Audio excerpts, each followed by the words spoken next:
இதுதான் என்னை மண்டையை ரொம்ப வருத்தி எடுத்துட்டு வச்சான். என்ன அப்படின்னா, அப்பா செத்து போனார் இயற்கை எழுதினார், அம்மா செத்து போனார் இயற்கை எழுதினார், ஏன் ஊறுகாய் இயற்கை எழுத மாட்டேங்குது? உப்பை போட்டு விட்டாங்க, வேற ஒன்றும் இல்லையே. அப்போ இப்போ மரத்துலேருந்து உளுந்த பழம் 4வது நாள் மண்ணோட மண்ணா ஆயிடுது. ஆனால் ஊறுகாய் 1 வருஷம் நாள் பாக்கெட் உள்ள அப்படியே இருக்க. உப்பை போட்டுட்டாங்க. உப்பு நுண்ணுயிர்களை கொலை பண்ணிடுது. நுண்ணுயிர்கள் தான் ஒரு பொருள் நுண்ணா மாற்றணும். அந்த நுண்ணுயிர்களை கொண்டுடுச்சு. அப்பா செத்து போனார், சொந்தக்காரவங்களுக்கெல்லாம் தகவல் போயிடுச்சு, வர்றதுக்கு கொஞ்சம் லேட் ஆகுது. அதுக்குள்ளே இந்த உடம்பு உப்புது இல்லை, நுண்ணுயிர் அங்கே வேலை செய்ய ஆரம்பிச்சிருச்சு இல்லை. அப்புறம் தான் இயற்கை எழுதினார். அப்போ அந்த நுண்ணுயிரை அழிச்சிட்டிங்கன்னா இயற்கையை சுத்தமாக அழிச்சு தள்ளிடலாம். அப்போ இது மண்டகுள்ள ஒன்றதையும் உப்பு வேற எங்கே உயிரை கொள்ளுதுன்னு யோசித்தேன். மீனை பிடிச்சி தடவி வைக்கிறாங்க, கருவாடு வருஷம் முழுது வச்சுட்டு திங்கிறாங்க. ஆடை அறுத்து தின்ன பிறகு மிச்சர்களை உப்பை தடவி கயத்தில் ஊற்றி தொங்க விடுறான், உப்பு கொண்டான், வருஷம் முழுது வச்சுட்டு திங்கிறான், உயிரை கொண்டு விடுது. அப்படின்னா மூட்டை மூட்டையாக லாரியா யூரியா டிஏபி பொட்டாசு எல்லாத்தையும் கொண்டு நம்ம மண்ணில் கொட்டினாங்களே, நம்ம மண்ணெல்லாம் இப்போ உப்பு கொண்டமும் கருவாடாகவும் இருக்குன்னு நினச்சாங்க யார். அப்போ தான் இந்த தாடி என்னமே எடுக்கிறதுலேருந்து முடிவு பண்ணேன். அறிவு இங்கே இருக்குது, அறிவு காலேஜில் கிடையாது, புத்தகத்தில் கிடையாது. நம்ம அக்ரேஜ காலேஜில் நாங்கள் படிக்கும்போது கடைசி வருஷம் எங்களை சோதிப்பானில் பரீட்சையில் தேர்ச்சி இவனுக்கு மார்க் போடுறதா இல்லையானு கையில் ஒரு பாக்கெட்டு கொடுப்பாங்க. அதை நாங்கள் சோதிச்சு இது என்ன உப்புன்னு கண்டுபிடிக்கணும். எங்களுக்கு கொடுக்கறதே அப்படி தான் கொடுப்பான், வாட் சால்ட்டுன்னு கண்டுபிடின்னு தான் கொடுப்பான். ஆனால் உங்கள்கிட்ட கொண்டாந்து கொடுக்கும்போது ஃபெர்டிலைசர்னு கொடுத்தானே,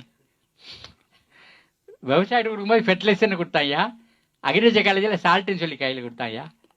அந்த உப்பை மண்ணில் போட்டு அங்கே உப்பில் இருக்கிற மண்ணில் இருக்கிற உயிரெல்லாம் இல்லாமல் பண்ணாங்க, அந்த மண்புழெல்லாம் எல்லாம் பண்ணாங்க.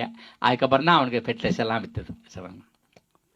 இப்போ இதை மறுபடியும் சொல்லுங்க, பொய்யை தொழுது அடிமை செய்வார்க்கே செல்வமெல்லாம் உண்டு. சரிதானா? உண்மை சொல்லுவார்க்கோ ஒன்றும் இல்லை, உழுது வைத்து அற்பார்க்கு உணவில்லை. அந்த அந்த பழைய அடிமை வாழ்க்கை அப்படியே தொடர்ந்துருக்கு. இன்னும் சுதந்திரத்தை காற்றை சுவாசித்து பார்க்கல. நம்ம இந்திய விவசாயிகள் சுதந்திர காற்றை சுவாசித்து பார்க்கல. நான் வேளாண் துறையில் 6 வருஷம் வேலை பார்த்துட்டு வெளியில் வந்தேன் பாருங்க. அன்னைக்கு திருநெல்வேலியில் மீட்டிங் நடக்குதுங்கய்யா, 69. அன்னைக்கு துணை டைரக்டராக இருந்தான், பின்னாடி அவன் டைரக்டராக வந்தான், வெங்கட்ராமன் பேர். அப்புறம் அவன் அமெரிக்காவுக்கு போனான், வேர்ல்டு பேங்கில் வேலை பார்த்தான். அங்கேருந்து திரும்பி மறுபடியும் இங்கே பிளானிங் கமிஷனில் உட்காந்தான். எல்லாமே சேர்ந்து அழிச்சதெல்லாம் அவங்க தான் அழிச்சாங்க. ஆனால் அந்த ஆள் எங்களை பொறுத்தவரைக்கும் ரொம்ப நல்லவன், விவசாய பொறுத்தவரையிலும் அவ்வளவு பிரியமாக இருப்பான், அவ்வளவு நல்லா பேசுவான், நல்ல பேச்சாளர். அவன் கையில் ஒரு நாற்று வச்சுருக்கான், 5-8 நாற்று வச்சுருக்கலாம். மேலே எவ்வளவு இலை இருக்கோ அவ்வளவு இலைக்கு கீழே அந்த வேர் இருக்குது. அப்போ அந்த ஆள் சொன்னான், இங்கே பாரு, மாடு நிறையா பால் கறக்கணும்னா வாய் வளமாக இருக்கணும்னு சொல்லுவான். மாடு நிறைய சாப்பிட்டதுன்னா அது ரத்தமாக மாறும், ரத்தம் பாலாக மாறும். அப்போ மாடு நிறையா பால் கறக்கணும்னா வாய் வளம் இருக்கணும். அப்போ இந்த நெல் இருக்குதே, இது நிறைய ரசாயன உரத்தை சாப்பிடும், அதை நிறையா நல்லா மாற்றும்னு சொன்னோம். அப்போ இங்கிலீஷில் அதுக்கு பேர் என்ன? High fertiliser responsive strain. இப்போ நம்ம நெல்லுகள் இருந்ததே, பழைய நெல் ரகங்கள், அது எங்கள் அப்பா உள்ளே போனார்னா வெளில தெரிய மாட்டார், தோளவரத்துக்கு வைக்கலாம், அது மேலே காத்துன்னு இருக்கும். அப்போ அது அவனுடைய ஃபெர்டிலைசரை போட்டதையும் சாஞ்சிருச்சு. அவன் ஒன்னே சொல்லிட்டான், உன் நெல் மோசம்னு சொல்கிறான். ஏன் நெல் மோசம்னா யூரியா திங்க மாட்டேங்குதுன்னு. அவன் யூரியா விற்கிறதுக்காக வந்தவன். 1952 இங்கே முதல் எலெக்ஷன் வருது. அப்போவே ஃபோர்டு ஃபவுண்டேஷனுக்கு வந்துட்டான் அவன், மோட்டார் கம்பெனிக்காரன். ராக்ஃபெல்லர் ஃபவுண்டேஷனுக்கு வந்துட்டான் அவன், எண்ணெய் விற்கிறவன், பெட்ரோல் கம்பெனிக்காரன். பெட்ரோல் கம்பெனிக்காரனுக்கும் மோட்டார் விற்கிறவனுக்கும் இங்கே இருக்கவெல்லாம் திங்கறலைன்னா அவ்வளோ பெரிய இன்ட்ரெஸ்ட்டு.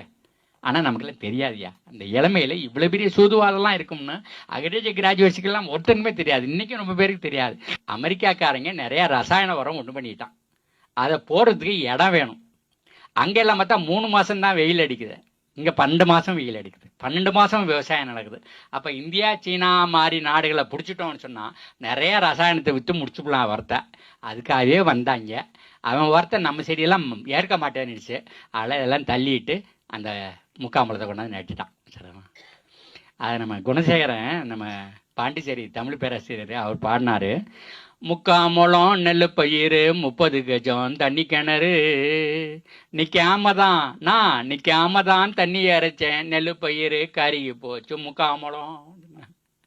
அந்த திருப்பாவையில் ஆண்டாள் பாடுறாவ, 1000 வருஷத்துக்கு முன்னாடி நம்ம விவசாயம் எப்படிங்கிறத சொல்கிறாவ. ஒங்கு பெருஞ்சென்னல் ஊடு கயலுகளா அப்படின்னு சொன்னானா, பயிர் அப்படி வளர்ந்து நிற்குதா, நெல் பயிரை உழுவுல கெண்ட மீன் துளிக்கிட்டு இருக்குதா, அதே களை எடுத்து முடிச்சிடுது, அதே பூச்சியெல்லாம் பிடிச்சி தின்னு விடுதே, அது உரம் போட்டுடுச்சே, அந்த நெல்லுக்கு போட்டுடுச்சே. அந்த மீன் அவங்களுக்கு சாப்பாடாகவும் ஆகிப்போச்சே. சரிதானா? அந்த ஓங்கு பெருஞ்சன்னல் அப்போ அது இருந்தால் மாடு பால் கறக்கணும். தேங்காதே புக்கிருந்து சீர்த்த முளை பற்றி வாங்க குடம் நரைக்கும் வள்ளல் பெரும்ப சிக்கல் அப்படின்னா, அந்த வள்ளல் பெரும்ப சிக்கல் அங்கே குடம் நரைக்குது பால், அதுக்கு அந்த வைக்க வேணும்ல. வைக்க கிடச்சிருச்சா? வரப்பில் இந்த புல் கிடச்சிருச்சா? எல்லாம் கிடச்சிருச்சு. அது போட்ட சாணி மறுபடியும் வயலுக்கு வந்துருச்சா? முடிஞ்சிருச்சா? உங்களுக்கு சோறை உள்ள தள்ளணுமா? தயிர் கிடச்சிருச்சா? நெய் கிடச்சிருச்சா? எல்லாமே வாழ்க்கை முடிஞ்சிருச்சா? இதைத்தான் இன்னைக்கு உலகம் முழுவதும் எக்காலஜின்னு பேசியிருக்காங்கய்யா, உயிர்ச்சூழியல்னு பேசிட்டு இருக்காங்கய்யா. அந்த உயிர்ச்சூழலையா தான் அழிச்சாங்க. அந்த அந்த இதை போட்டு அந்த நம்ம வைக்கலை இல்லாமல் பண்ணான். வைக்க இல்லாமல் பண்ணதையும் மாடு சாக்க கசாப்பு கடைக்கு போயிடுச்சு. முடிஞ்சுது அதோட.